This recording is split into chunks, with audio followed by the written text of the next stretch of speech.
Hey guys, how are you all doing today? I have a ton of news to cover with you guys today, like a ton. A bunch about the Quest, a bunch about some other headsets, and a bunch about some companies that, well, want to join the Metaverse. So as usual, in case you guys like this one, make sure to slap that little red button down below, and let's get right into it.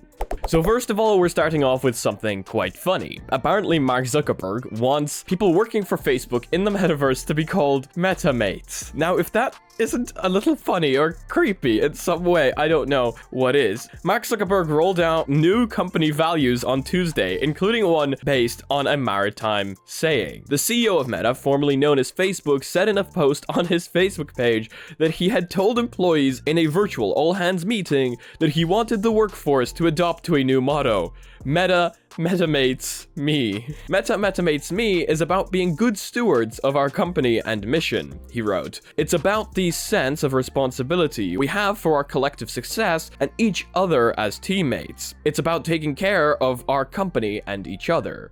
So overall, that's a pretty good motto, right? But Metamates? Really? Am I the only one who finds this funny? Maybe I am. Maybe I'm just completely immature and this is not funny at all, but I think it's pretty funny. Not only that, but recently I posted an absolutely hilarious video on Twitter of what was happening with kids joining Horizons and the poor guides of Horizon not being able to control the children, because that's just what children do. They join, they swarm the place, and they're uncontrollable. Trust me, they are. But yeah, things are happening. It's time to bring you down, because it looks like full body tracking on the Quest isn't too likely. Now, this is very unfortunate, as we had literally just talked about finding leaks within SDKs about full body tracking. Whether this means that full body tracking is not possible just with the inside-out cameras, or whether it is impossible full stop, they're not working on it, I'm not entirely certain. I would seriously hope that this would mean that they're working on it, but it's not going to be standalone only. You're going to need to purchase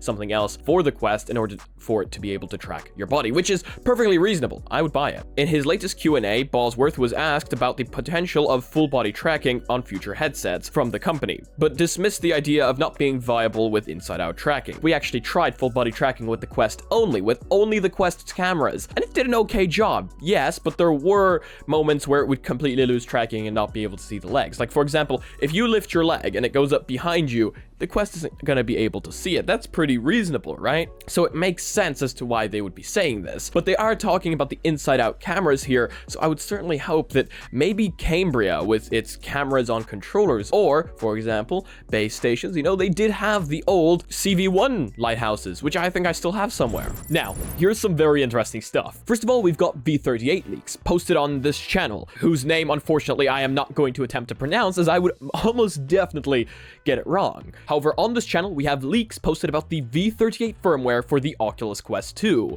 Now, it does also make it quite clear that Oculus will probably skip v38, as they post their updates for the PTC quite regularly, and it seems that this one has been skipped. Let's go through them anyway, as this means it will probably show up in the next firmware update. First thing we've got is Infinite Office, and it seems we have a whole video and a whole menu in regards to Infinite Office in v38. Being able to set up our workspace, pair our Bluetooth device, and overall, just Infinite Office, the thing we've been waiting for quite some time, allowing us for maximum productivity inside VR. If this is to fully work and show up in the next update, that is super exciting. We've got app previews, which I'm not entirely certain what it means, but this image is pretty futuristic, not sure what this could mean. Next thing we have is Space Sense sensitivity. So if you guys know Space Sense, it's quite a cool feature that allows you to see what's inside your Guardian boundary, but unfortunately, currently right now, the sensitivity is default and you can't change it, which is quite annoying for people, as things are constantly there and you can't really get rid of them. Now, WIP stands for work in progress, meaning these things might show up or might not, but it is still really cool to take a look at them and see these features that I personally am very excited for. The pass-through opacity, this is something we've seen inside the Infinite Office video multiple times, but it hasn't shown up on the Quest just yet. Having this finally inside firmware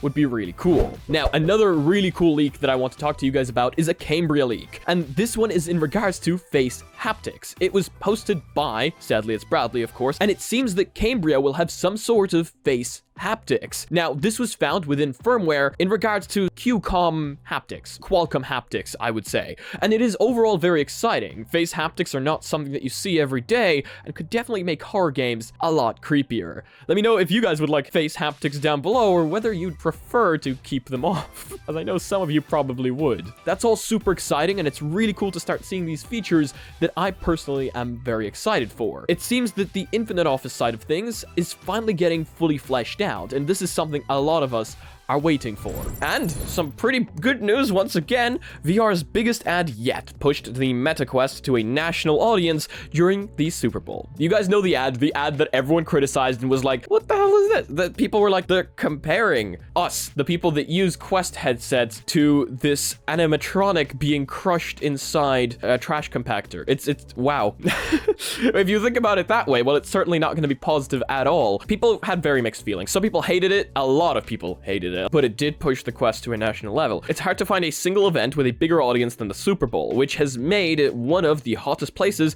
of advertising real estate everywhere. Meta went big this year with a 60-second ad spot that served to promote both VR to a national audience and solidify its rebranding from Oculus Quest 2 to Meta Quest 2. Yes, this is the ad that showed us that the headset now is seemingly going to have a Meta logo instead of the word Oculus. The 60-second ad spot, which centered around the personified animatronic band that once played at a restaurant called Questies, was likely the most expensive VR-related ad to be ever shown on TV to date. So yes, it was a pretty big ad. They probably paid a fortune for it. They did bring it to a national audience. It probably got a bunch of people to buy headsets, but it also got a lot of people to hate them even more. Do let me know what you guys thought about the ad. I thought it was a little weird. I compare it to those ads. I think they were from IKEA. Did you guys ever see that really depressing ad with like a lamp, and the lamp was like really sad, and it was thrown out and it was in the streets? I'm really bad at describing this. Yeah, that's what I'm comparing it to. It was pretty weird. Now here's something interesting. Nintendo. The new Nintendo Switch Joy-Con has 2 cameras for immersive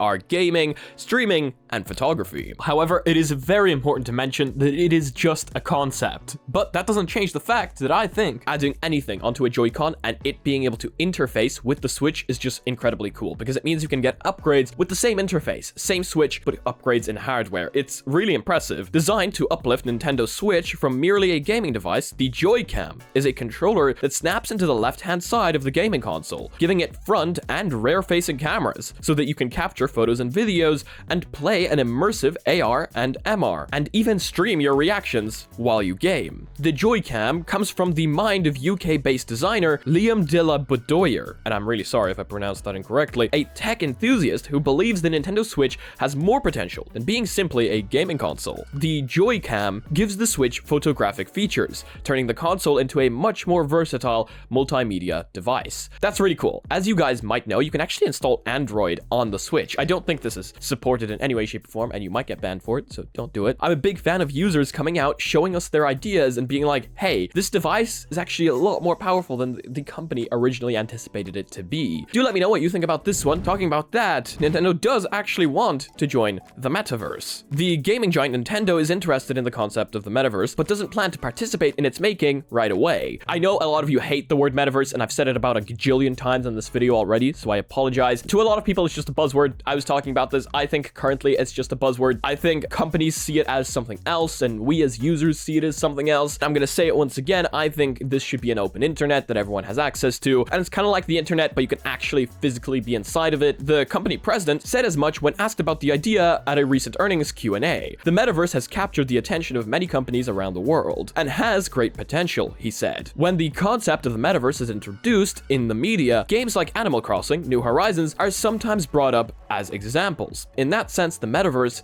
is of interest to us. So yes, they are interested. Of course they are. If this ends up being as big as companies are making it out to be, and every company is part of it, it is a collective internet, of course Nintendo would hop onto it. Great news for people that love the right to repair, including myself. It seems that the Valve Index will be partnering up with iFixit for replacement parts. Replacement parts for the Valve Index will be officially available from iFixit. Just like HTC Vive did a little while back, iFixit is a website which offers free repair guides for a range of consumer electronics electronics and sells repair parts and kits. Valve says in the announcement it is still hammering out the details and will soon be sharing the info. As such, it's not yet known exactly what the company means by parts. Does this mean controllers, base stations, and headphones, or will it include internal components such as lenses, thumbsticks, and motors? Some Index owners have complained about the quality issues with the controller's thumbsticks. While I myself haven't actually had any issues with the controller's thumbsticks just yet, and the Index controllers are by far my favorite controllers to date, I have actually started having issues just recently, like 2 days ago, with the controllers just drifting away. Now this, I don't mean by thumbstick drift, I mean the actual controller itself not being tracked correctly. Just my right controller. It's just going ahead and drifting away. So I'm not entirely certain what's happening there, but it is very annoying. To be completely honest with you, I would certainly hope it's inside parts because I'm one of those people that would feel more than comfortable opening these things myself and fixing them up myself. So if I could buy parts instead of having to send it back and RMA it and having to lose the device for like a solid month, I would be a lot more happy. But do let me know what you guys think down below. Would you be interested in fixing your own devices, or are you much more happy with, say, sending it off to Valve and having them fix it? And finally, I have some information for you guys on the Linux headset. I know a lot of you were very excited about this one. A lot of you wanted it for the productivity side, and I have some good and bad news. While we have more information about the headset, that's the good news. The bad news for a lot of you are it's going to seemingly be $2,700, so out of the range for a lot of people. The Linux standalone headset with an i7 chip ships no earlier than Q4. The Simula One is a $2,699 standalone Linux headset with a no earlier than Q4 2022 shipping target. With all the other current standalone headsets shipping with Qualcomm Snapdragon chips, which are mobile ARM chips, the Simula One will use an Intel i7 chip intended for high-end laptops, the most powerful chip in any announced standalone headset. So it's an x86 architecture, this one. It's what you'd normally find inside computers or laptops, unless of course you count the new MacBooks, which are also using the ARM architecture, allowing Apple to use the same chip in laptops, desktops, and tablets, and mobile phones as well, which allows for, well, cross-compatibility of apps. It's actually incredible what they've done, but it seems that the Simula One is going to be powered by our standard x86 architecture. Its displays are going to be dual to 2448 by 2448 LCDs running at 90 Hz. It's going to have 2 wide-angle high-end resolution color cameras, a processor of an 8-core 4.7 GHz i7 1165 G7 with integrated Iris Xe GPUs, 16 GB of DDR4 RAM, a 1 TB NVMe SSD, Wi-Fi 6, Bluetooth 5.2. Okay, so what I'm getting from this is a fully blown PC. This is a fully blown laptop inside of a headset. Could this be used for standalone PC VR? Yeah, probably. I mean, looking at it, yeah, it's a fully blown PC with an i7 and Xe graphics. The Xe graphics are actually supposed to be quite powerful, by the way. Yes, they are integrated graphics, but they're supposed to be pretty damn good. I haven't gotten my hands on them yet, so I can't confirm that. I mean, who knows? I guess we'll just have to wait for someone to shell out that cash and try it out. I do have one more thing I just want to open up with you guys before this video ends. I'm super excited for this. We've been waiting a very long time. Susan, this isn't a knife, okay? It's 3D printed, okay? Chill. So, we've got a box. Let's open it. My special knife for on YouTube unboxings. Is it sharp enough? Who would have thought? Okay, let's see what's inside, shall we? Here we go. I guess for those of you that stayed till the end, you now know what's coming in an upcoming video. Can you see that logo? I can't tell on the little screen. Wow, this is cool. Whoa.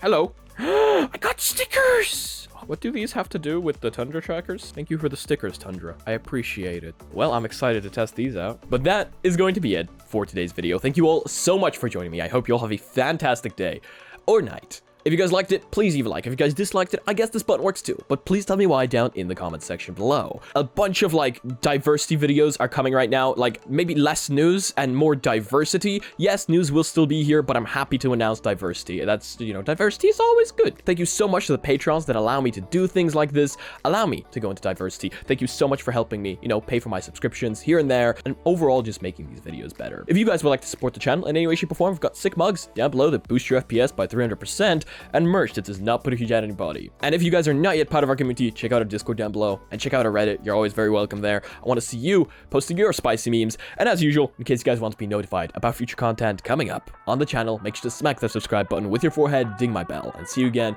in the next video. Peace.